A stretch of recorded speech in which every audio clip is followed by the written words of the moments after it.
Lo que pasa es que el mundo va tan rápido que a veces los ejemplos son lejanos. Entonces, yo he tenido la oportunidad de hacer unos cursos cortos en Colombia y en el exterior. Y los ejemplos son totalmente distintos y la magnitud de las compañías es completamente distinto. Entonces, por eso hay universidades de mayor estatus que otras. Entonces, en cada uno de los temas hay universidades y profesionales en cada una de las carreras que tienen visiones del mundo distintas. Hay personas con unas visiones mucho más amplias. Es como en el caso de nosotros del desarrollo inmobiliario. Hay gente que son ingenieros, saben construir, pero toda la vida han construido casas. Y hay otros que son ingenieros que toda la vida han construido grandes edificaciones comerciales. Tienen visiones completamente distintas, hablan de metros cuadrados totalmente distintos. Puede que para el primero existan barreras y diga, ¿yo cómo hacer ese edificio tan grande? ¿Yo cómo voy a hacer para transportar esa cantidad de material? ¿Cómo administrar 1.500 obreros a la vez? O sea, y así pasa en cada una de las industrias.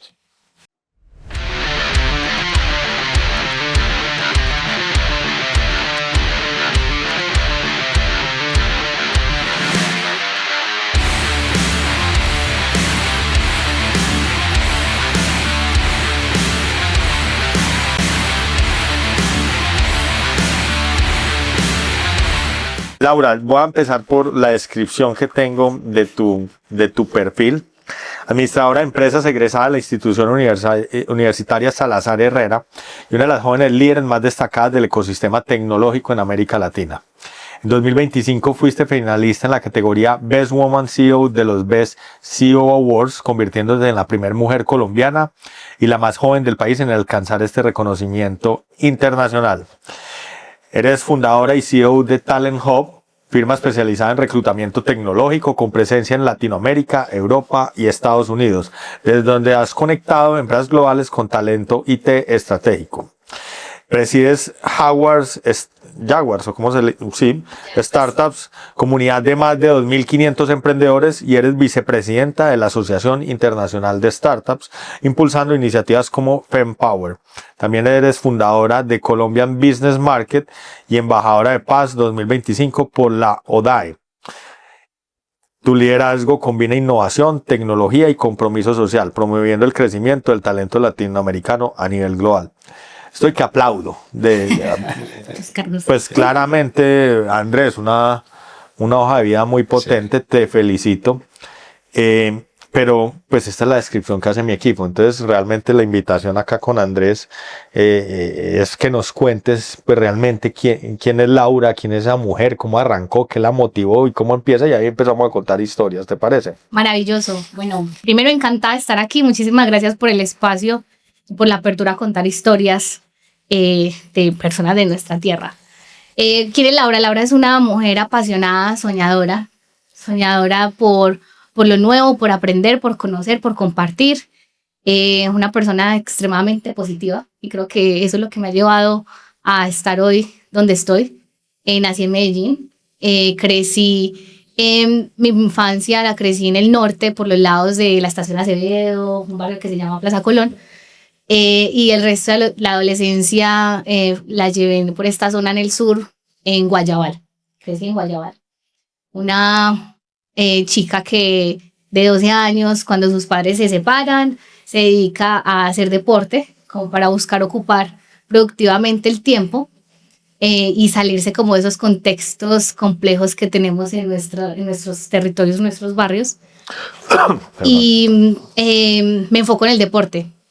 Yo creo que el deporte es también uno de los pilares que me ha ayudado mucho a lo que hoy he podido construir en cuanto a disciplina, en cuanto a enfoque y también a pasión, ¿no? Porque ¿lo hacías de manera competitiva o...? Competitiva. ¿Qué hacías? Porrismo. Porrismo es una combinación de gimnasia artística, baile y acrobacias. Y habían competencias nacionales, internacionales. Y competí en muchas nacionales. Entonces, como que eso también me ayudó a mantener esa motivación y trabajo del equipo. Yo creo que de ahí parte muchas habilidades que se fueron construyendo y desarrollando para lo que hoy hago, ¿no? Estudié, como bien lo mencionaste, en la Universidad Salazar Herrera, becada. Estudié becada 100%. Empiezo con la tecnología en recursos humanos, pues buscando como la oportunidad, venga, tengo que hacer algo rápido para salir a trabajar rápido y empezar a hacer dinero rápido, ¿no? Empiezo con talento humano, cuando entro a las prácticas entro a una multinacional, es Tigo Une, allí entro en el área de recursos humanos, en reclutamiento, y ya se comienza a abrir el panorama al mundo de las multinacionales, ¿sí? Y telecomunicaciones. Aprendí mucho allá en temas de recursos humanos, bueno, diferentes áreas, sentí que me apasionaba. Yo siempre como que había sentido un llamado por las personas, como el relacionamiento, ¿no? Una de mis habilidades es como soy muy sociable, entonces me gusta mucho relacionarme con las personas y bueno, sentí como mucho ese afín cuando estaba haciendo las prácticas. Salgo de allí, entro a una empresa de ingeniería, sí, en eso se llamaba Furel en ese entonces. Allí aprendo más en otros ámbitos industriales desde recursos humanos. Nuevamente una empresa muy grande, nacional, así que la apertura pues también de entendimiento, o sea, se va estructurando uno mucho más a nivel como empleado también, como empleado, perdón. Luego entro a Accenture Colombia, que es una de las consultoras más grandes de tecnología a nivel global, y entro cuando estaba llegando a Colombia. Y llegó a Medellín, estando principalmente, bueno, tenía sede en Bogotá, y cuando llegó a Medellín hubo una estrategia muy grande, lanzamiento con la alcaldía, todo, porque llegaba con una estrategia de formación y de captación de talento tecnológico para la ciudad, antes de que llegara el boom de tecnología a Colombia. O sea, es de esas empresas que llega por ese, que aterriza en Ruta N, me imagino, Sí. y de ahí arranca. ¿A qué se dedicaba esa compañía realmente? Accenture es una consultora de tecnología.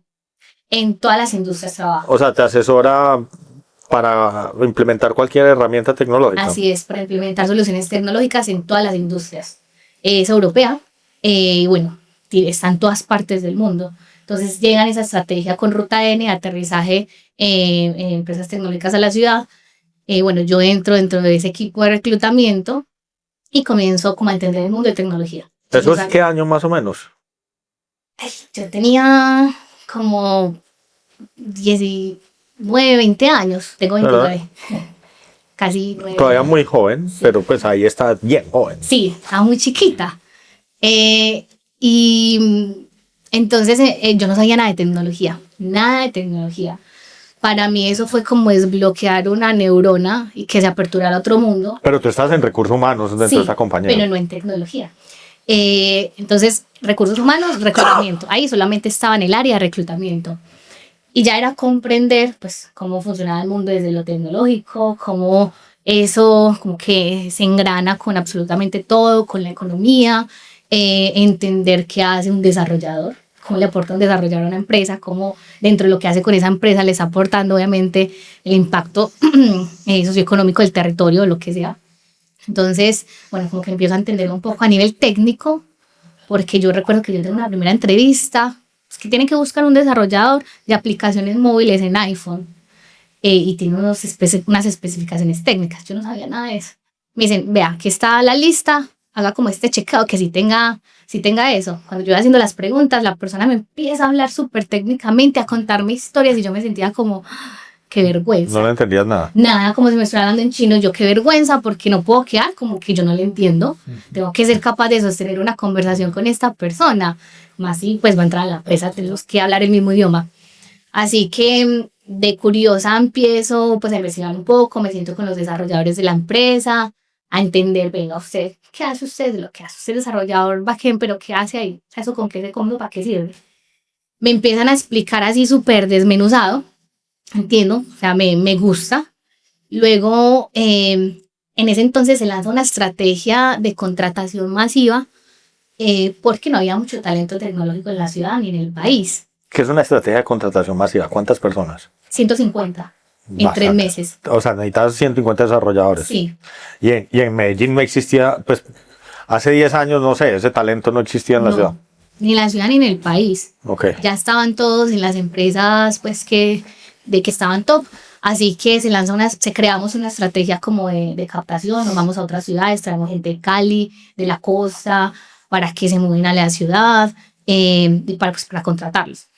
Lo cerramos con éxito, pero cuando nos enfocamos como en esa estrategia de cómo hacemos para atraer a estos chicos, a estos chicos, chicas, cómo somos atractivos, qué tiene la ciudad para ser atractivos, que se vengan a mudar acá, que se vengan por la empresa, que ofrece la empresa, cómo son más competitivos. Tenían que trabajar tiempo completo presencial. Sí. Que es extraño porque Sí, uno ve es los, cierto. los programadores o los desarrolladores, no sé cómo se llama, pues hoy casi todos bien Sí, virtual. remotos. En ese entonces, claro, no teníamos todavía la apertura de trabajar remoto, así que era en oficina. Entonces, ¿cómo es atractivo para que se mude a otra ciudad, deje su familia, su vida y se instale y comience a trabajar en la empresa? Entonces, en ese construir como esa estrategia de atracción de talento, pues me toca sentarme con los directores de tecnología, experiencia de usuario, también de la compañía, de beneficios, como que se abre ya un poco más el panorama. Y en ese entonces estaba el boom de las metodologías ágiles. En temas de tecnología estaba como apenas escuchándose eso y todo el mundo estaba implementando metodologías ágiles, los bancos estaban implementando, haciendo transición de tecnologías con metodologías ágiles. Esas son formas de trabajo con metodologías ágiles. Entonces yo me volaba las capacitaciones que le daban a los desarrolladores. Entonces como que ve eso tan interesante, qué curioso. Como que fui aprendiendo un poquito. Bueno, finalmente yo de Accenture salgo porque empecé en una transición. Me iba a mudar a Santa Marta. Tenía en ese entonces pareja. Yo me casé muy joven. Me divorcié también muy joven. De 19 años. Sí. Muy joven. Sí, entonces el plan era irnos a ir a Santa Marta porque estábamos construyendo un hotel en la Sierra Nevada. Y ese era el plan, pues mudarnos. Así que yo salgo de Accenture y empiezo a trabajar freelance con otras compañías. Y como yo ya había ido como construyendo una marca personal como reclutadora, estaban llegando ya empresas de Estados Unidos o de otras Pero partes. ahí te retiras, pero antes parte de la estrategia era traer ese talento a Medellín. Ahí tengo una duda. ¿Qué prometías? ¿Por qué era atractivo para esas 150 personas llegar a la ciudad? Primero, Medellín, pues en ese momento estaba haciendo el boom tecnológico, 1. 2, hay más oportunidades en Bogotá, Cali y Medellín, en ese entonces como el boom de oportunidades laborales, ¿cierto? Sí. Entonces como que los chicos era como, allá puedo tener un mejor futuro. O sea, muchos venían de ciudades más pequeñas que Medellín. Sí, exactamente. Eso era como el principal ancla. Ajá, sí. Ok. Encontrar mejores oportunidades y calidad de vida en Medellín. Listo. Eso, y ya pues internamente lo que se pudiera ofrecer desde la empresa. Ya beneficios particulares pues para cada uno. Y sobre todo pues mucho aprendizaje a nivel técnico y además Ya. está haciendo parte de una empresa que es reconocida a nivel global. Ok. El prestigio, ¿no?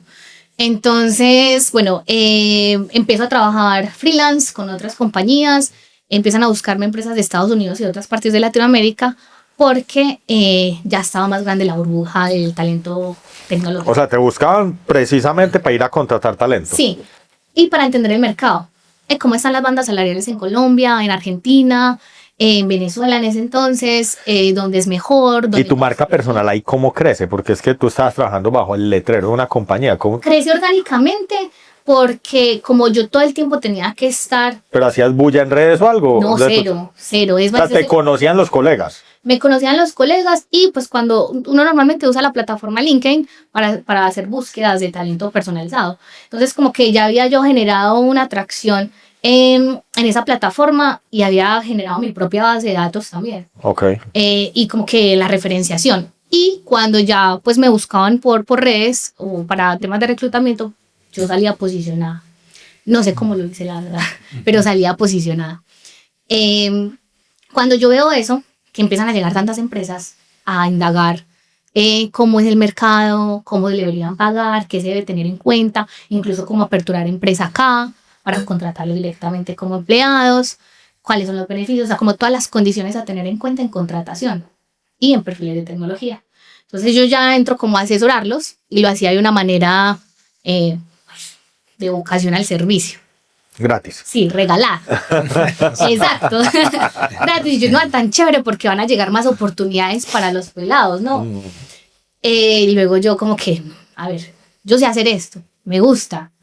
Hay aquí una oportunidad, pues venga, le doy forma a eso y empiezo a conectarlo. Entonces ahí le empiezo a dar un poco más de estructura, le empiezo a dar como más forma al servicio, cómo quería que fuera el servicio. cómo quería que los candidatos se sintieran cuando entraban en un proceso con nosotros, cómo quería que el cliente se sintiera, pero además que fuera rápido. ¿Por qué? Porque en el mundo de la tecnología, si tú te demoras más de 7 días o 21 días en contratar a una persona, tienes 5 ofertas, o sea, tienes 5 ofertas sobre la mesa, tienes que ser rápido. Y es como al mejor postor, ¿no? Entonces, con metodologías y formas de trabajo que aprendí, cuando me escapaba hace un poquito, creé mi propia metodología. Y bueno, y la empecé a ofrecer así. Así nace Talent Hub. Sí. O sea, esa como compañía existe ¿desde qué momento? Existe desde ese momento. Pero en ese entonces se llamaba Recruitment Latam. Ok. Se llamaba Recruitment Latam y consiguió un posicionamiento orgánico, solamente con el nombre. Porque cuando ya entonces llegamos a pandemia, llega el boom de las empresas norteamericanas en contratar más talento colombiano, latinoamericano, e instalarse acá. Entonces buscaban en internet reclutamiento en Latam o reclutamiento en Colombia. Yo salía de las primeras con la empresa por el nombre. Esa empresa, bueno, crece mucho en muy poco tiempo, clientes principalmente de Estados Unidos. ¿Qué significa crece mucho? Crece en clientes, en cartera de clientes. ¿Cuántos clientes podrías estar administrando para la época de la pandemia? No, mira, nada más como 5 clientes, pero ¿a qué me refiero con crecimiento también de clientes? La fidelización y el número de contratación. De la facturación era bastante alta. ¿Por qué? Pues porque nosotros nuestros costos operacionales mínimos, todo remoto, todo digital y con un modelo de negocio pues bastante interesante. ¿Y por qué se vuelve tan popular Colombia y los programadores colombianos justo en la pandemia? ¿O realmente era el mundo entero y se necesitaba muchos más programadores y parte de eso nos cayó acá? El mundo entero porque claro, sale una nueva forma el mundo tiene que seguir. ¿Cómo hacemos que esto siga funcionando? Ya hay tecnología, pues usemos la tecnología y apalanquémonos de eso. ¿Qué pasa? Porque Colombia se vuelve más como en el boom. Porque como ya hay apertura global a contratar remotamente, pues no existe esa barrera de la locación ni la zona horaria. Y cuando ya han contratado personas de Latinoamérica o de Colombia, se dan cuenta que el talento es muy bueno. O sea, súper trabajador y con una calidad técnica espectacular. Incluso, con una barrera grande que no sé cómo solucionar, el idioma. Al principio el idioma, el inglés. Sí. Luego pasa, Medellín se da cuenta de eso, por eso empiezan a lanzar tantas estrategias de formación en inglés y otros temas tecnológicos que ayuda a cerrar un poco esa brecha. Pero eso o sea, yo siento que evolucionamos muchísimo y muy rápido en ese aspecto. Hoy no hay dificultad con el idioma, o sí sigue existiendo. No. O sea, tú hoy consigues bastantes programadores que puedan tener una reunión. Sí, mira, te puedo decir que 3 de cada 5 personas que entrevistamos ya pueden hablar inglés. Antes era 1 de cada 5. ¿Y qué nivel de inglés? ¿Fluido? Conversacional. No tiene que ser fluido, pero que tú puedas sostener una conversación y te puedan entender. No, si es fluido, pues... No, sí, porque claro. que puedas hablar así de rápido. Puedes hablar pausado, lento, pero que te hagas entender o comprendas técnicamente. Y es técnico el inglés también, pues, por técnico, efectos sí, del oficio. Incluso al inicio, si había un poco de barrera por los clientes norteamericanos, no es que habla muy marcado. Es que no es tan rápido. Entonces ahí también tocó empezar a generar una cultura de venga, tienes que entender que no somos nativos. Lo importante es que le entiendas técnicamente y empezar como a cambiar ese Entonces tenemos varias ventajas competitivas. Dijiste, hay un talento muy bien preparado. Sí. Con una limitación de pronto en el idioma que cada vez se mejora más. ¿Dónde más somos competitivos? ¿Por qué Colombia? Tenemos, me imagino, el tema de horarios.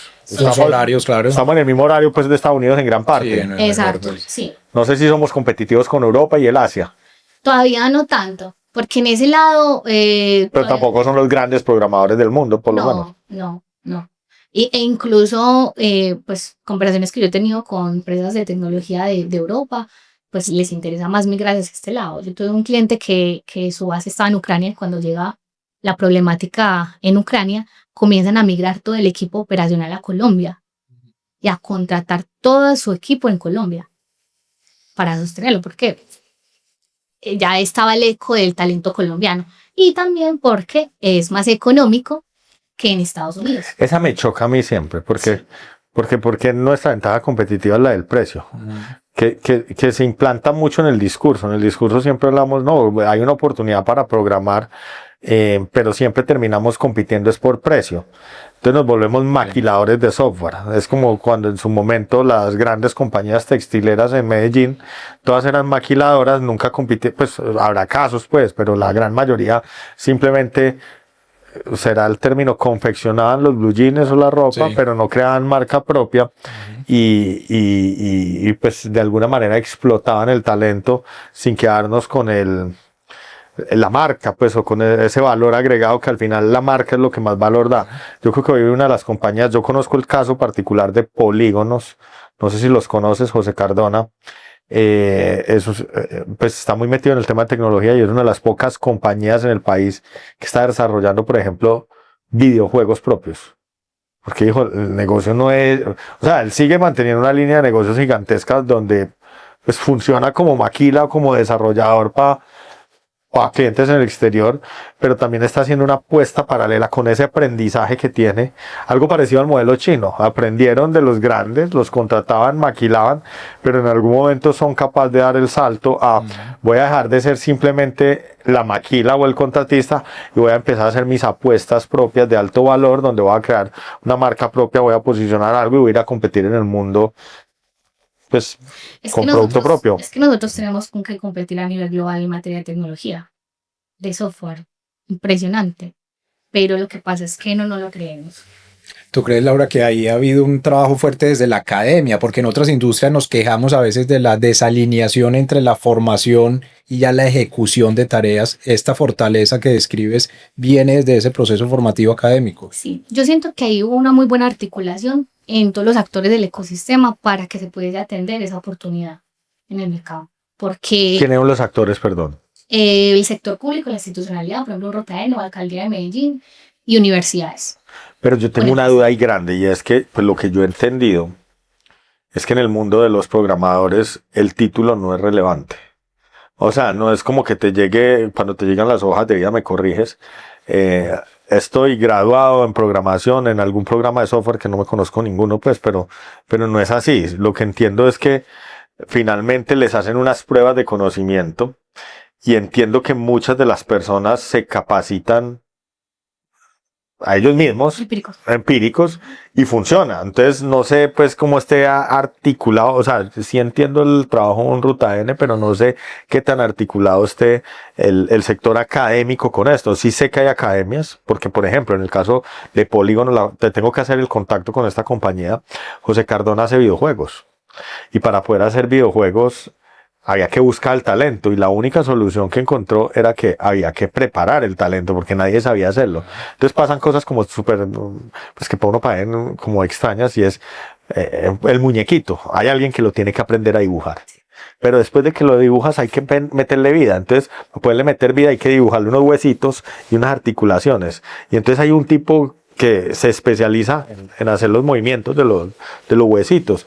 Entonces, lo que entiendo, él terminó montando una academia para poder preparar su gente y para poder exportar talento. Ahí les voy a contar una anécdota muy interesante.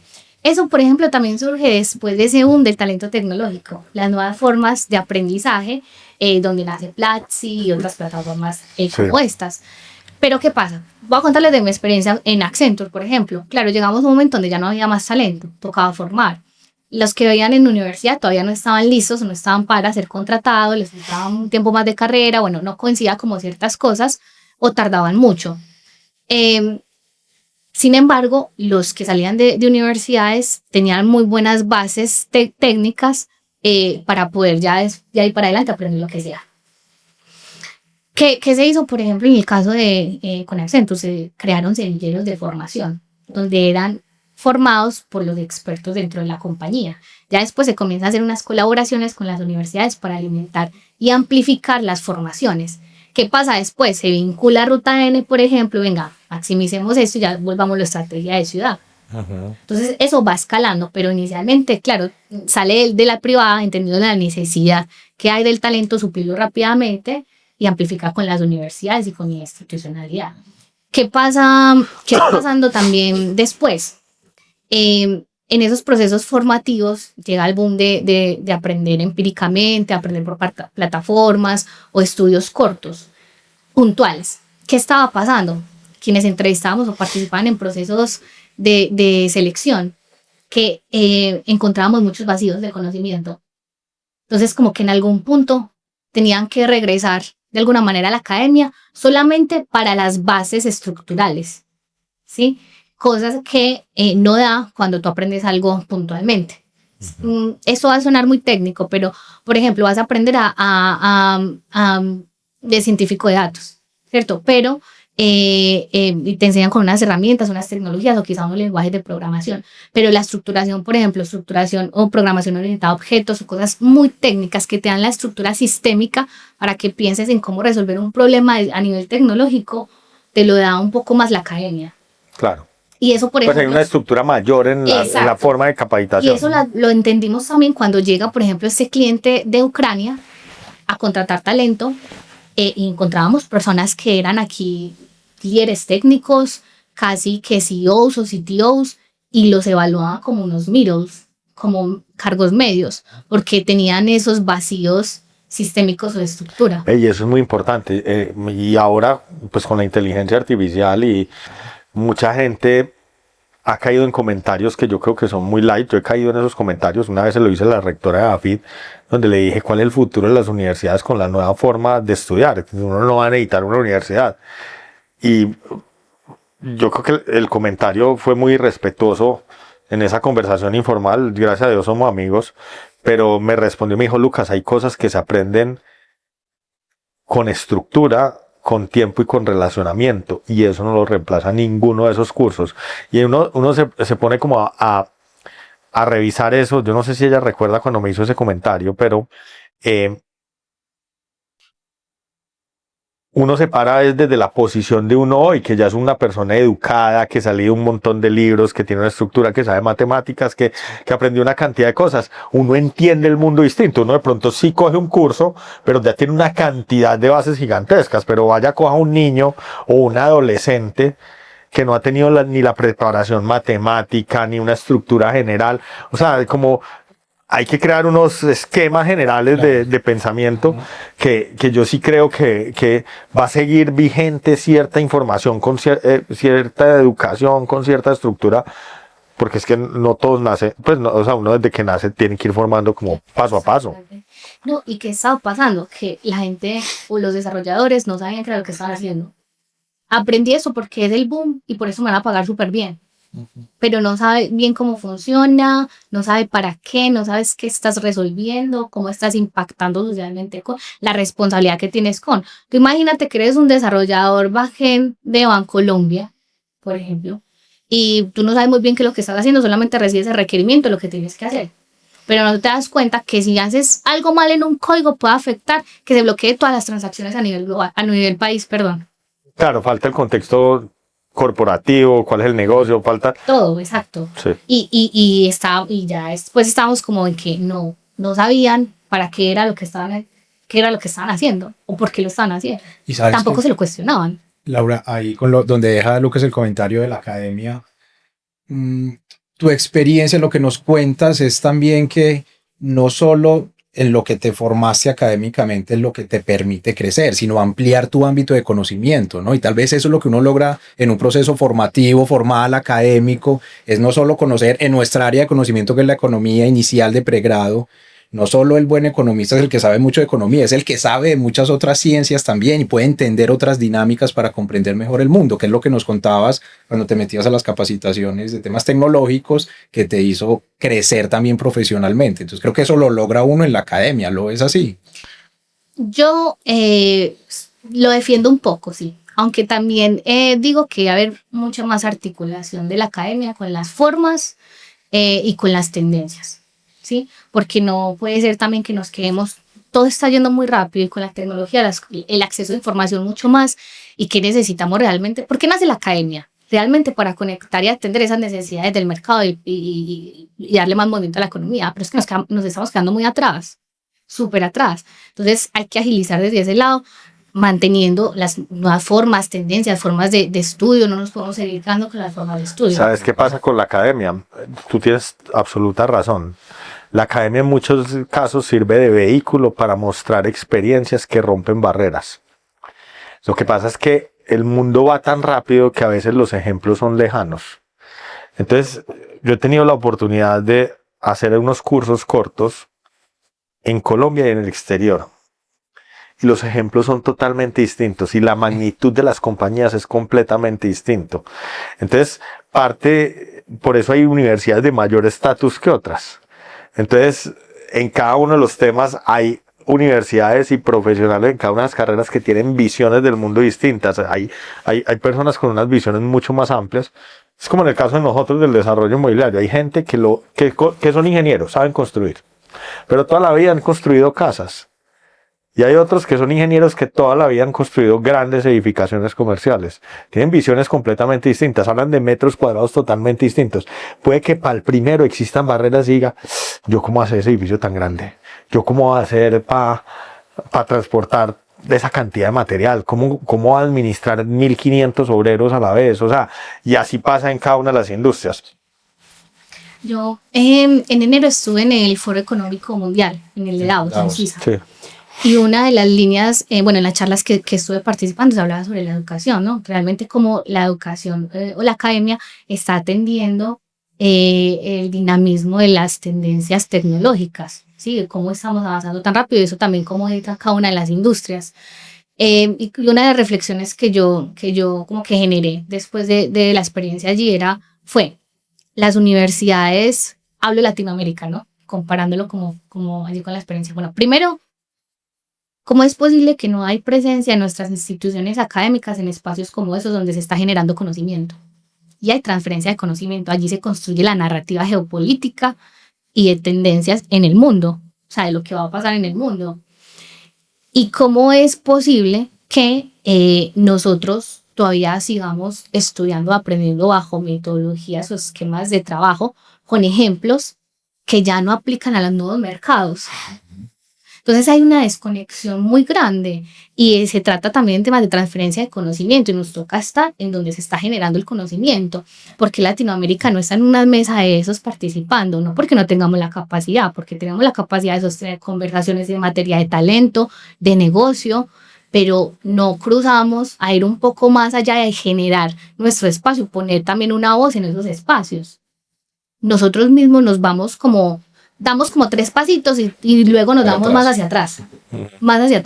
Y yo lo he hablado con algunas universidades, porque yo generé un documento después de ese foro, le dio la vuelta a Latinoamérica, me invitaron a dar unas charlas con unas embajadas incluso, y hablábamos sobre eso, sobre la educación, y hablé con algunas universidades de aquí de Medellín, y hablábamos que eso, o sea, las nuevas formas de trabajo, de modelos de negocio, uno le enseña con el modelo de negocio tradicional, y si estamos enseñando, y estamos en el boom de emprender, de crear startups, y estamos enseñando de una manera que no aplica como se está moviendo el mundo, ¿qué estamos haciendo? O sea, ¿cómo vamos realmente a transformar? ¿Qué sentido le hace dando las universidades? Se pierde la esencia de la universidad o de la academia.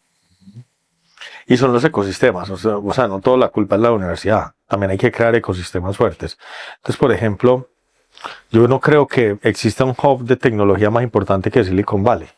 Toda la inteligencia artificial está en esos pocos metros cuadrados que hay allá.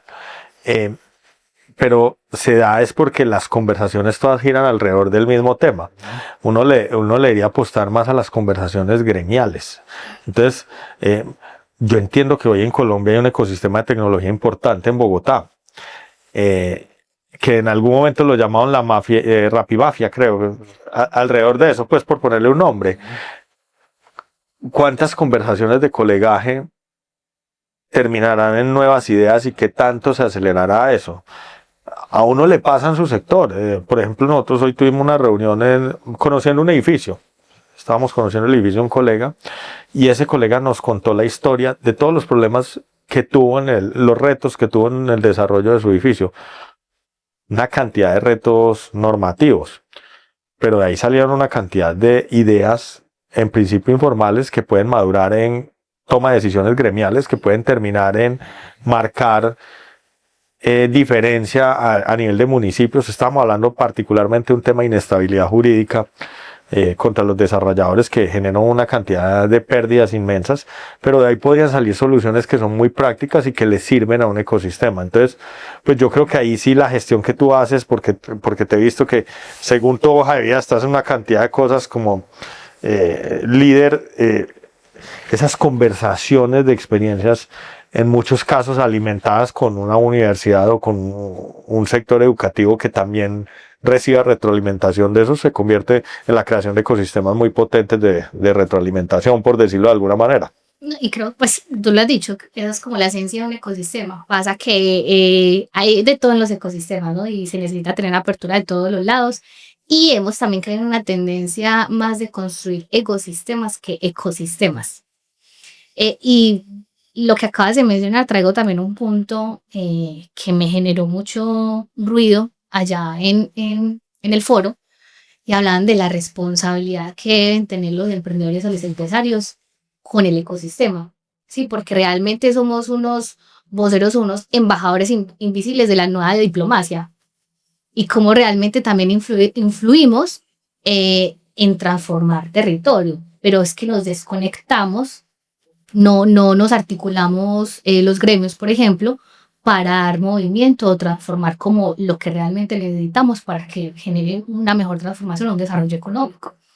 Y no recuerdo el nombre, pero decía la chica de la voz y la propiedad con la que tenemos que hacernos responsables como emprendedores o empresarios y tomar una posición activa. Una activa de proponer en el ecosistema, de generar colectivo, de generar transferencia de conocimiento, porque después de eso es donde también suceden los otros cambios que se dan en materia institucional. Alguna vez escuchaba como la experiencia de algún emprendedor de Silicon Valley en el momento de las .com, que eso fue ya hace 2 décadas o 3, no sé. Para esa época todos creían que tenían la fórmula de la Coca-Cola, la fórmula secreta. Y era súper común en las conversaciones que te voy a contar de una idea de negocio, vamos a firmar un contrato de confidencialidad. Y el crecimiento del ecosistema en esa época, aunque se dio una burbuja importante, fue un crecimiento del ecosistema muy pequeño. Hoy es completamente distinto, hoy la visión es mucho más colaborativa. Y yo creo que lo que han entendido es que en la conversación hay generación de ideas y sinergias que son mucho más importantes. Y al final yo creo que un buen emprendedor siempre entenderá que la idea no es tan importante.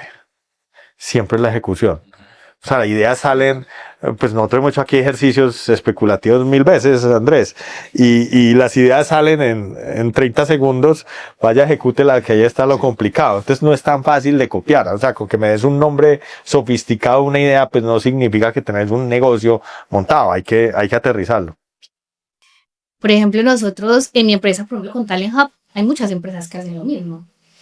Nosotros somos un cliente que dijo, mira, yo he intentado con muchas empresas, incluso con Michael Page, pero no dieron la talla. O sea, no dieron a lo que realmente estamos necesitando. Y por eso vamos con ustedes. ¿Qué es hoy Talent Hub? Si uno lo pone en números, si uno habla de magnitud de negocio, ¿qué tan grande es esa compañía? Nosotros somos una compañía boutique. Sí. Somos boutique y somos muy selectivos con las empresas que trabajamos. Hoy ¿se puede saber con qué clientes trabajas o qué tipo de compañías? Sí, mira. Pues sin romper un acuerdo de confidencialidad. Sí, no. La mayoría de Estados Unidos, Milfy, Tecansol, Clicatec. En su momento trabajamos con Time4, que es de Europa. Ahorita tenemos en volumen con el gobierno de El Salvador y con el gobierno de España también. ¿Y en números, cuántos procesos de contratación llevas o cómo? Bueno. ¿O cuánta gente se mueve en esa industria de contratación de desarrolladores? Incalculable te podría decir, porque más o menos posiciones activas que pueden ser alrededor de más de 30 por mes, ¿cierto? Con nosotros, en el mundo hay muchísimas. Sobre esas cifras más o menos.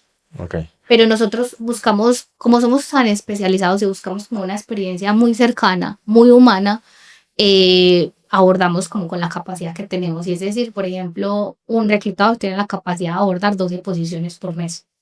Entonces nosotros no buscamos superar esa capacidad operacional. ¿Siempre son desarrolladores o qué tipo de talento contratan? No, mira, justamente con El Salvador se amplía la industria.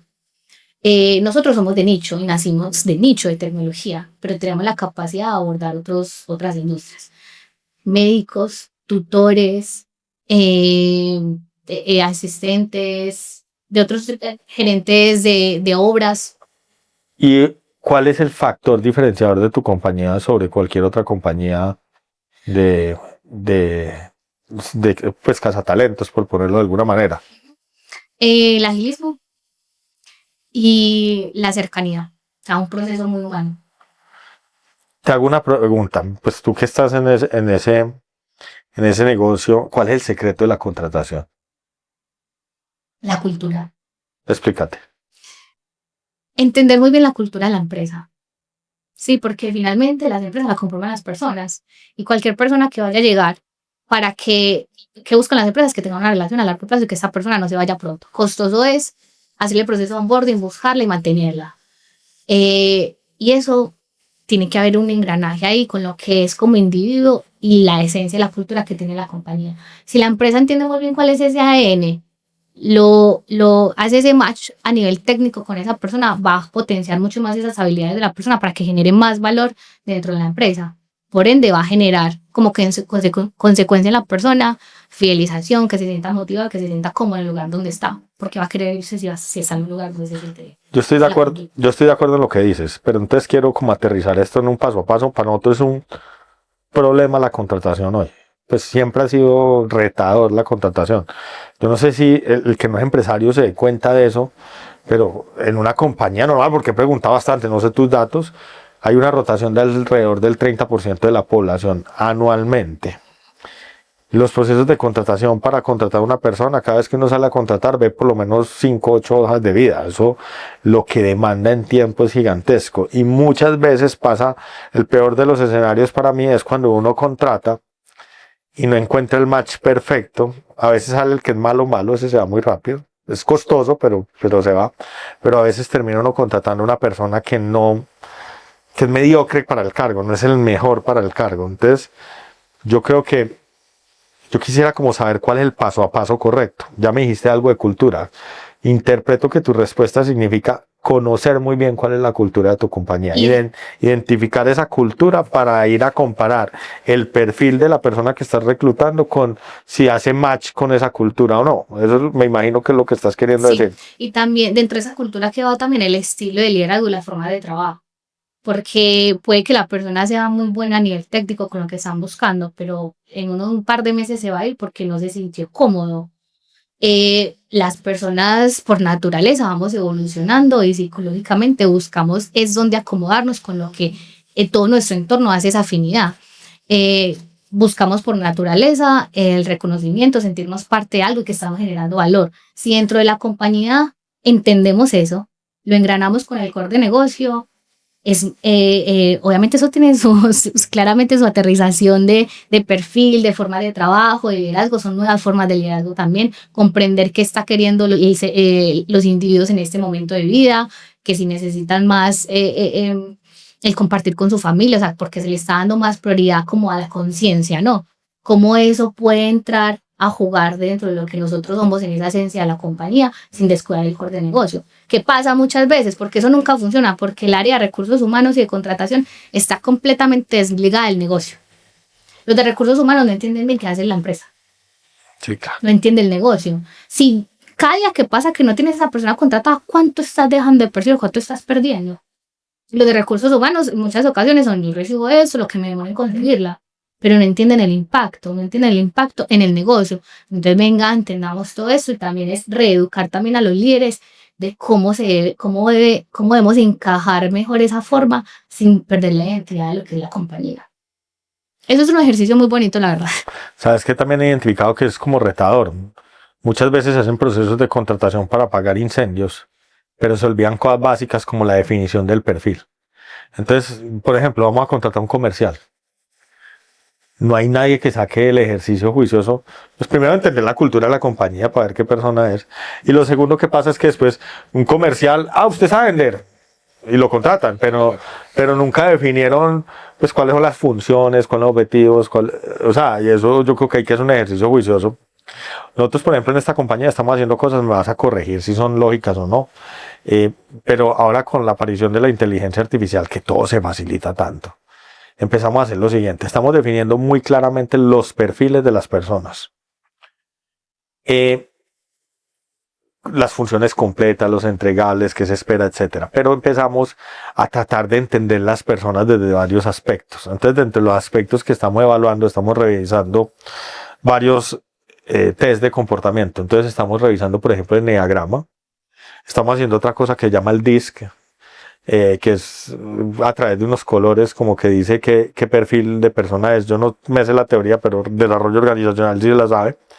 Cogemos las hojas de vida y aparte de leerlas nosotros alimentamos el modelo de inteligencia artificial de las hojas de vida y estamos pidiéndole a la inteligencia artificial evaluar una entrevista de la persona para que compare el perfil el perfil pues el perfil que nosotros definimos de la persona que necesitamos contra estos aspectos y trate de sacar un indicador como de match que tanto es. Porque hemos encontrado que si no hacemos eso, estábamos contratando gente que no tiene match alguno con el cargo. Entonces es una de las cosas que estamos explorando en este momento. ¿Eso te parece lógico? Tiene mucha lógica. Ahora, ¿qué nos hace falta? Que me acabas de dar una idea fantástica y es que también tengo que definir cuál es la cultura de mi organización. Liderazgo. Y liderazgo, exacto. Entonces ahí estoy bien cojo, pero me prendes 1000 ideas en este momento para salir a...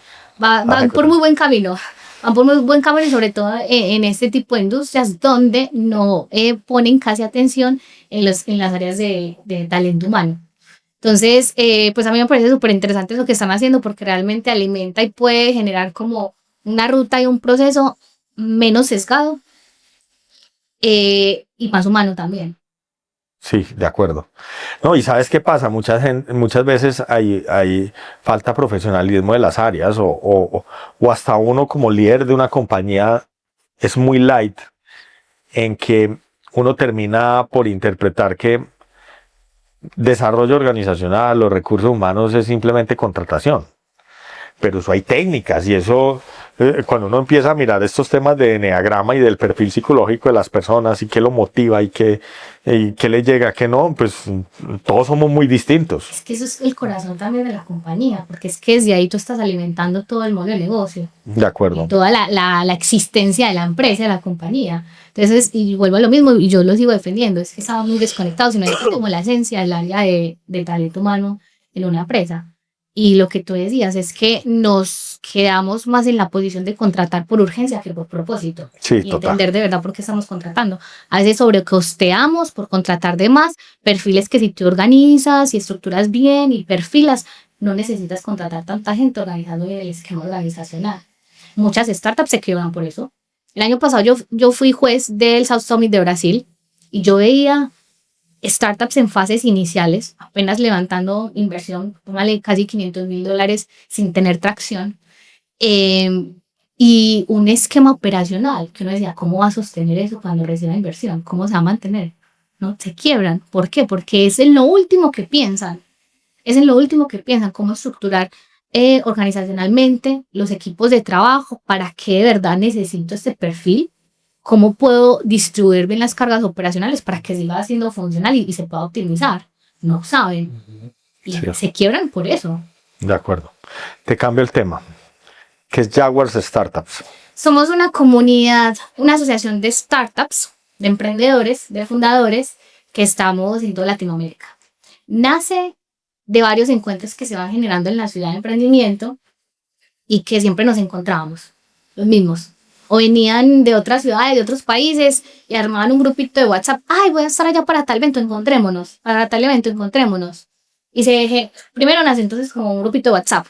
Entonces, cada año pasado, o varios eventos ya, como el ecosistema de tecnología también es pequeñito, se encontraban siempre los mismos. Entonces, se fue evolucionando. Cuando menos pensamos, ya habían como 1000 personas en el primer grupo de WhatsApp. Tocó ir creando otros subgrupitos de diferentes países. Y luego, cuando sea el nombre, es como, ¿qué nombre le ponemos? Y empezamos a buscar una referencia que representara Latinoamérica. El jaguar Es el animal que está en toda la región andina. Tiene una metáfora con el emprendedor porque es solitario. El camino del emprendedor es muy solitario, normalmente está como en las oscuridades, es intuitivo, persuasivo, y cuando sale es para equilibrar el ecosistema. Entonces por eso se llama Jaguars. Bueno, ¿Qué empresas están ahí que uno reconozca que ya? de Shaggy, Johnny está ahí, de los Bilbao, Okay. de los cofundadores De de Rappi. Rappi, los de Finactiva, Ok. Tri, Andrés Leal. Sí. O sea, hay startups, empresas ahí bastante grandes también y actores del ecosistema. Hay un Perfecto. Ruta N también está ahí, por ejemplo. Eso funciona de alguna manera como gremio, ¿no? O simplemente es para generar sinergias, pero no tiene tanto formalismo. No tiene tanto formalismo, es más una comunidad. Y lo Ok. que buscamos, pues nos basamos en la sabiduría del conocimiento y buscamos que cuando tenemos espacios hagamos transferencia de conocimientos y aportar desde lo que tú tienes, que me puedas aportar y empezar a generar esas sinergias. Y por ejemplo, si tú vas a ir a Estados Unidos y estás buscando una conexión con alguien, que quienes estén allí te generen esas posibilidades. Ok. Cuando hablas que impulsa iniciativas como FemPower, ¿qué es FemPower? Bueno, FemPower es también una comunidad de mujeres emprendedoras. Ahorita ya no se llama FemPower, se llama Women in Power. Evolucionó un poco. Nació en Medellín en un encuentro entre amigas, entre mujeres que nos encontrábamos siempre en esos espacios de emprendimiento muy técnicos y pocas mujeres. Eso es verdad.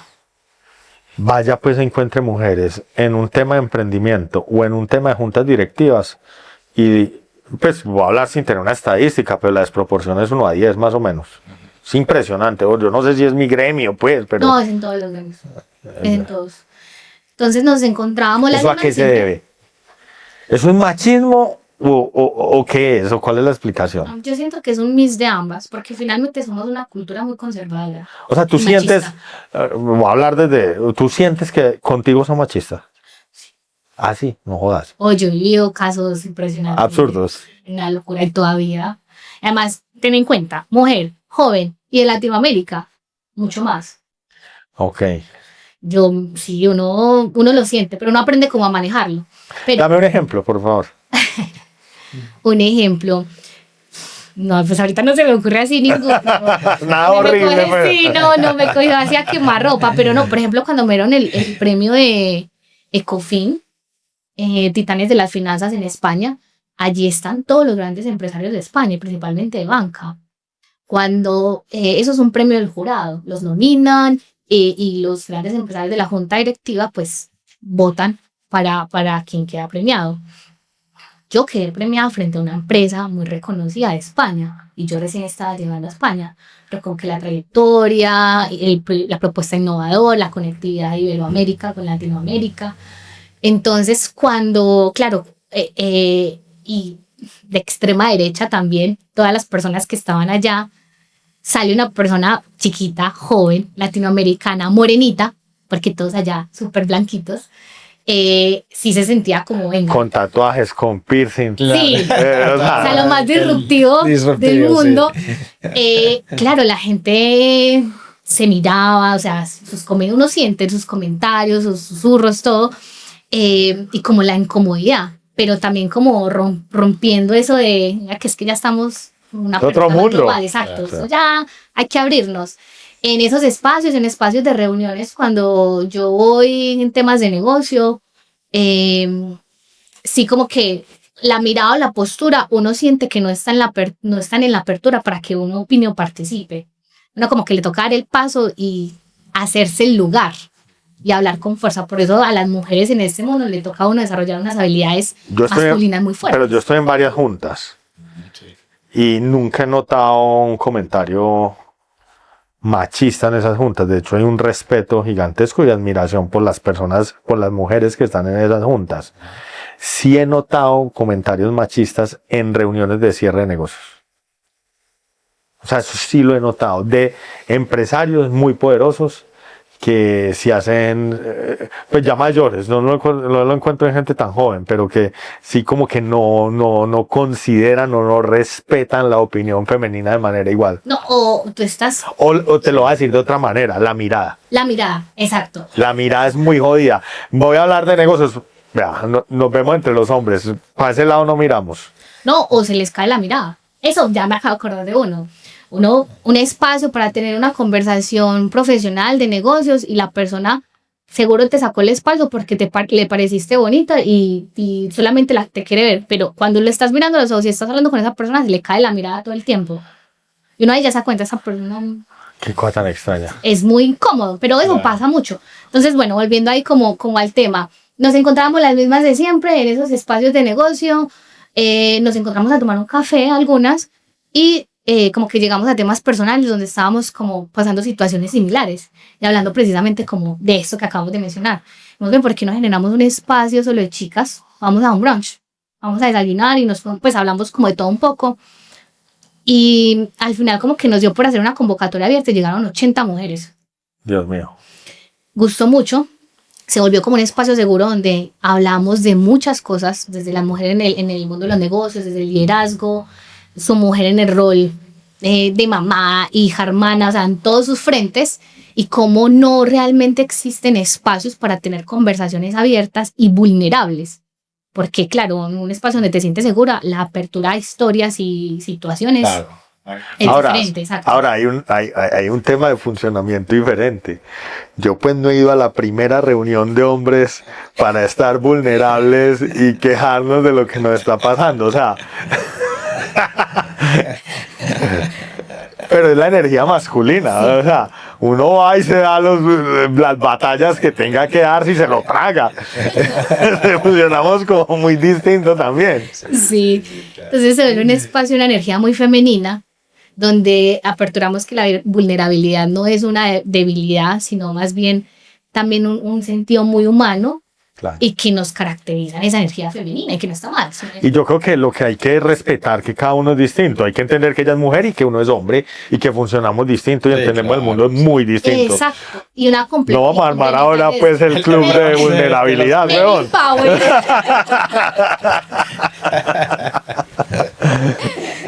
Oye, te hago una pregunta que me llama la atención. ¿Por qué embajadora de la paz? Bueno, esa institución se llama Organización de Estado de Excelencia de las Américas, que aglomera diferentes universidades de Latinoamérica. Y embajadora de paz me dan el honor del título porque el año pasado comienzo a trabajar en proyectos con territorios, proyectos sociales. ¿Qué me refiero con territorios? Comienzo con Colombia Business Market a visitar Urrao, a visitar Entre Ríos, a visitar Río Negro, Carmen de Iboral, pero más adentro, sí, como a conocer un poco más la problemática. ¿Por qué los visitas si lo tuyo es captación de talento? Porque cuando empiezo a trabajar con la Asociación Internacional de Startups, sí, ahí se apertura como la estrategia en temas de emprendimiento, innovación y tecnología. Te vas como speaker a hablar de lo que ha sido tu Voy como speaker, pero también voy a conectar continentes. Okay. Sí, como a mirar las oportunidades que hay en Europa para emprendimientos o proyectos latinoamericanos y como esa oportunidad de sinergias. Ya. Y en eso, pues cuando voy como haciendo mi trabajo en ese entonces, llego a esos territorios. ¿Para qué? Para mostrar la oportunidad que en esos territorios tienen de desarrollarse más en materia de talento, dónde se está moviendo todo, cómo deberían formar, dónde deberían formar y cómo deberían construir un mejor ecosistema pues para ser más competitivos, ¿no? O mostrarse al mundo. Entonces, cuando vamos llegando a esos territorios, pues obviamente uno se da cuenta de unas realidades completamente diferentes. Entonces empezamos a hacer un acompañamiento y unos trabajos de acompañamiento, por ejemplo, con la comunidad indígena de Urrao, en materia de formación para las mujeres indígenas, que ellas, por ejemplo, tienen conocimiento en artesanías y prendas bajo su sabiduría ancestral, pero no saben cómo volverlo un modelo económico y desarrollar economía para sus comunidades a través de. Estamos en diferentes etapas de la historia, o sea, sí. Es impresionante. Sí, y eso, o sea, en este siglo, en pleno siglo que estamos, donde hay comunidades que todavía están a 4 caminos en mula para llegar a sus casas, no tienen fluido eléctrico, no tienen infraestructura, nada. están obviamente allá en sus condiciones porque es su decisión y quieren preservar su cultura y está bien, no tenemos por qué alejarlos tampoco de su cultura, pero ellos quieren aprender de nuevas formas para desarrollar su propia economía y hay muchas Lo que formas pasa es que no van a ser competitivos. En estos días escuchaba como una estadística de qué porcentaje de la población ha tenido como acceso a herramientas tecnológicas de inteligencia artificial, por decir algo. Eso no es nada, eso es, pues es que no me recuerdo el porcentaje, pero suponga que sea el 10% de la población existente que ha existido en el planeta, o sea que muchas de esas personas todavía están vivas y no saben qué es inteligencia artificial, y uno por otro lado ya está conectado a eso, Sí, y, normaliza. y lo normaliza, pero también la diferencia Sí, la que brecha. genera, la brecha es absoluta, o sea, ¿cómo vas a competir haciendo artesanías en un pueblo a nivel económico contra una persona que tiene todo un ecosistema de inteligencia artificial y tiene datos de toda la sociedad? Es difícil, o sea, si hay una diferenciación importantísima, estamos en eras completamente distintas del desarrollo. Es que cada vez estamos amplificando más esas brechas de conocimiento, oportunidad, dignificación, De porque acuerdo. la tecnología pues finalmente está a escalas de riesgo que no podemos ni Y el que imaginar. la implementa crece algorítmicamente, Ajá. exponencialmente, y el que no, pues la diferencia entre un empleado, ¿cómo se llama? Como mejorado con inteligencia artificial puede ser varias X superior a ese empleado que todavía no se monte en esa moda, pues no, en esa moda no, en ese avance tecnológico, por decirlo de alguna manera. Completamente. Bueno, entonces empezamos a hacer como proyectos de acompañamiento a esos territorios. En Entre Ríos, por ejemplo, estamos todavía con la propuesta de construir unos Camp Labs. Esos son laboratorios de innovación territorial o rural y es en zonas campesinas o zonas rurales donde no tienen mucho acceso a nuevas formaciones, tecnologías, etcétera. Llevar ese conocimiento para que lo apliquen en su territorio. Por ejemplo, en una zona agrícola, ¿quién más que ellos conoce la problemática de su territorio? Denle las herramientas, démosle las herramientas. ¿Qué puede salir de ahí? Seguramente proyectos muy innovadores. Entonces, bueno, como aportando desde ese aspecto, conectándolo también con la comunidad de Jaguars, porque son startups, emprendedores, venga, como también somos corresponsables socialmente, le aporta un poquito de conocimiento a una comunidad que no, que para algo que usted normal en tema de tecnología, que usa todo el tiempo, a una persona le está cambiando la vida. Entonces, por eso. Ahora, entonces vivís entre los pueblos antioqueños y España. ¿Estás en España por qué? Porque cuando llego con los proyectos de la Asociación Internacional de Startups, mi misión ahí es conectar Latinoamérica con España en temas de startups, emprendimiento, innovación e inversión. Sí. Pero veo, ya estando ya digo, buena oportunidad para Abrir expandir tu mi empresa. empresa, exacto. Y la abro.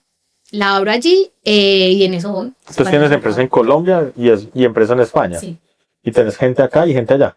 Aquí, porque mi equipo Tú allá abres trabaja puertas remoto. simplemente. Exacto, aquí, pues todo mi equipo en todas las empresas trabajan remoto. Ya. Muy bueno, te felicito. ¿De qué nos falta hablar? ¿De qué nos falta hablar? No, creo que ya. Estamos listos. Creo que abordamos todo. Pues te digo, eres una persona muy joven, con un origen simple, sencillo. Pero yo creo que lo que te describe es que tienes un apetito incansable por el aprendizaje.